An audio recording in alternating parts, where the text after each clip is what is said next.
একটা তন্নি নদী প্রশ্রয় পেয়ে আগুন হয়ে গিয়েছিল। সেই আগুনেই তো ছারকার হলো সময়ের সব কিছু প্রতিফলন।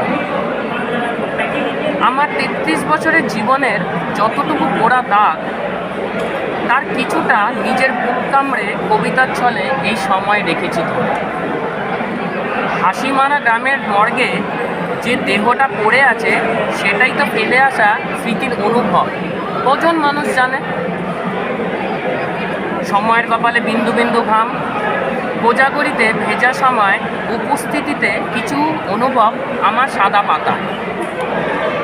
বৃষ্টিকে সম্বল করে নিজের এগিয়ে যাওয়া পথে ধুলোবালি আর সূর্যের টান। আমার এই কবিতা সিরিজ আজ শেষ করছি যন্ত্রণা।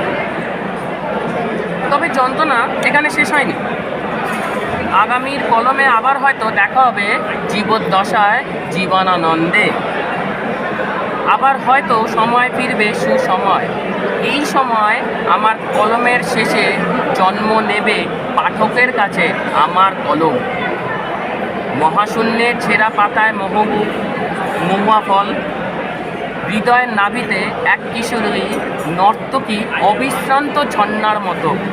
আর লাল মেঘের নরম ঘ্রাণ, সুন্দর সুরভি, সে যে ওইটুকু সম্বল কল্পনার আকাশে, সাহিত্যের দরবারে।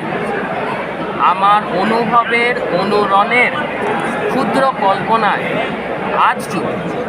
আবার দেখা হবে কোনো এক সময়, ফিরতে তো হবেই একবার। তেমনি একটা নদীর নাম হয়।